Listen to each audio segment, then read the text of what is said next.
Lagay sa video ko kahapon, nag-promise ako na ipakita ko kung anong resulta ng pagputol ng asawa sa buhok ko. Naku, accidentally na-delete ko guys. So sorry talaga. But yan yung preview ng nakita nyo sa aking buhok na putol na. At guess what? Masamang balita. Gansang-gansang pa rin guys.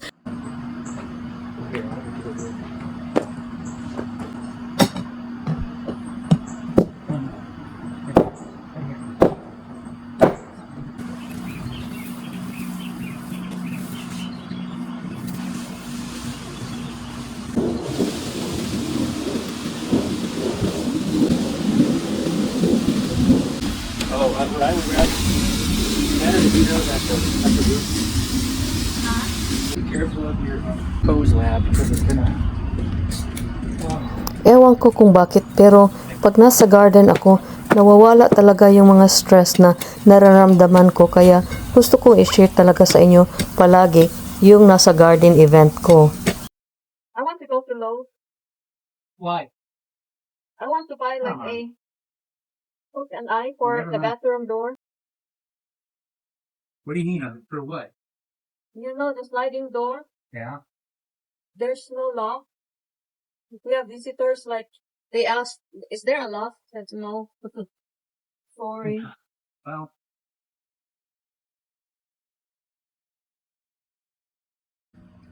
Yun kasi, pag may maraming mga tao doon sa bahay ng mga bisita, minsan heavy traffic yung aming half bath or powder room. So sinabi ko sa mga friends ko na, sige gamitin niyo yung bathroom doon sa master bedroom namin. Kaya yung bathroom doon sa master bedroom namin, walang lock. Tapos parang naano sila ba, wala itong lock. Wala talagang lock yung sliding door namin kasi nasa master bedroom. So sinabi ko na lang sa asawa ko na, bilhan na lang natin ng lock just in case ba na gagamitin ng mga natin, visitors natin o at least sila na walang papasok sa ating master bathroom.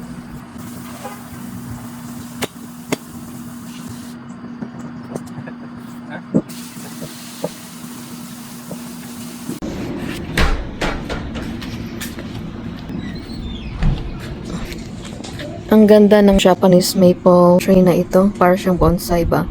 Pero alam nyo guys kung magkano yan? $1,500. So, ito talaga yung pasta na favorite ko dito.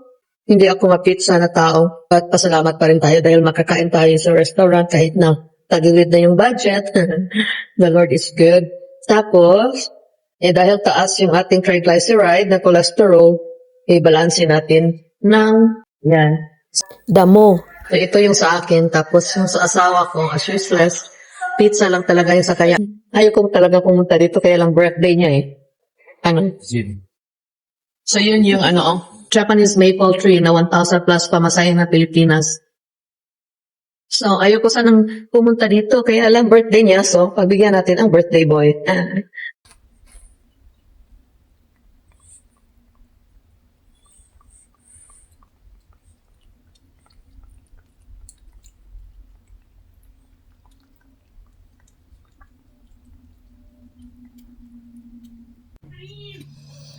Back to square one na naman tayo. So this is how you do it, Borg. Like you have to really mash it. Yeah, he's just a picky blue face. Just because of that night that I did not sleep here. Tapos lagyan natin yan. Sing an action around here. That's yours. That's yours. Where do you put that? I don't know. Right here? Yeah. Siyempre dito sa ating kama siya pagkakainin. Kasi very weak na naman. Ayaw na namang lumabas as always. And hopefully, he would eat on his own now. So yan, cancel lahat ng mga plano namin sa buhay. Punta sana kami bukas ng New York. Paano ako makapuntang New York? Together with friends, excited na sana. Kaya lang wala akong peace of mind pag iiwan ko ito. Kasi nung birthday party ni Cory, not party, but birthday dinner ni Cory, last Sunday, pagod na talaga ako. So what I did was, I just stayed home in the other house. Kasi parang hindi na ako makabangon ba.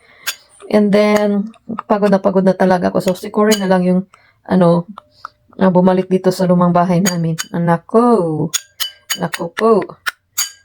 Yan, pag wala siyang makitang yung mama, ay talaga namang nagaano siya, alboruto at hindi nakakain. Kasi palagi ito nakatulog dito sa aking neck. Okay, eat!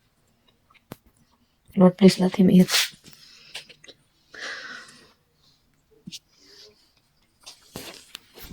Thank you, Lord. Okay, I don't have to spoon feed you, right? Sorry. Okay. Eat. Wee! He's eating on his own. Thank you, Lord. Problema lang, pag wala ako dito, hindi siya kakain. Yan, oh. Kailangan mo talagang subuan. Ano kaya nangyari sa kanyang ulo? But, may sugat. Yung sa kanyang ear, that is just his color. Parang gray yung tip ng ear niya. Ito yung rason kung bakit nag-cancel ako. Sabi ko, asawa ko na lang yung isama niyo kasi hindi marunong si Corey. Wala siyang pasensya ba na sunod-sunod sa pusa para lang spoon feed.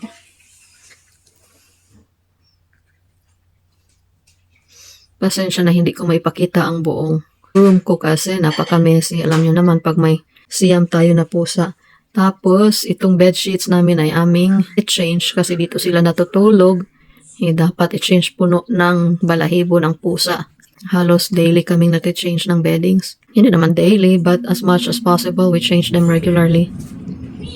So, ito yung buhay namin. Hindi makabakasyon. So, yun, sinabi ko sa kanila, I'm so sorry, I cannot. My cat is sick again. Tapos, yun, yung isa din namin kasamahan, may nangyari din sa, something effy. Sabi niya, something effy happened, so she couldn't go. So, yun, yung iba din nawala na din ng gana. Sayang talaga. It all started with me backing out. Oh, dahil sa pusa na ito. Before PB yung yung palaya niya kasi papa's boy, parang he would get lost kung wala yung papa niya. Ngayon, dito na naman sa akin nakatabi. Hanapin namin yung medicine niya. Tapos yung vitamins. Ay, nako, ganito po. Kamahal namin yung mga pusakal na mga ito. Tingnan nyo yung niya, dextrosite. But anyway, magte-change ako ng beddings kasi puno na ng balahibo na naman. But I'll wait until he finishes kasi heaven forbid, madidisturbo siya sa kanyang pagkakain at hindi na naman kakain ito. But anyway, pakita ko sa inyo today yung ganap namin kahapon ng asawa ko. Ang ganda talaga ng banding namin dyan, oh. Kasi ilang araw na siyang nagduk-duk-duk-duk dyan ba. Tapos naawa na talaga ako. So sinabi ko sa sarili ko, tulungan ko itong asawa ko, kawawa naman. Ang saya-saya talaga ng pakiramdam niya, guys. Oh my goodness. And because of that, I was able to convince him to buy us something. May pinabili ako sa kanya para sa aming kinabukasan. Ipakita ko sa inyo sa mga susunod na mga videos in the upcoming days, guys. But for now, enjoy muna kayo sa panunood sa aming banding na mag-asawa.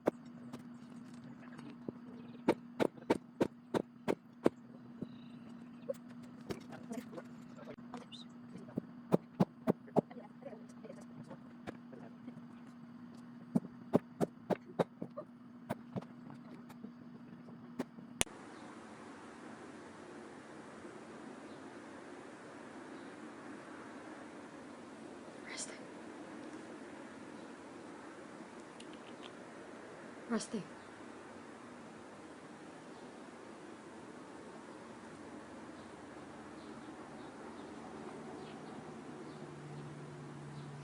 Rusty. You wanna go outside, Rusty?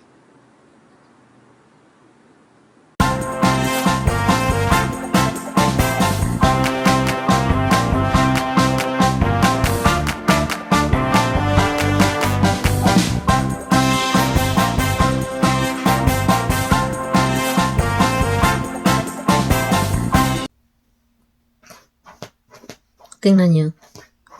Kaarte at ano bang ginagawa niya? Special diet ito kasi maarte. Siya yung na-hospital and until now, kung pwede lang spoon feed, pina-spoon feed namin siya kasi tingnan niyo kung gaano siya kaniwang ba? Very thin kasi very picky ng pagkain. And special diet itong sa kanya and special preparation. Dapat yan tinatapos niya overnight. Kung hindi niya matapos every 2 hours ay linalagyan ng counting tubig para magiging runny siya at linalagyan ng milk para maubos yung kainin overnight. Ay pusa.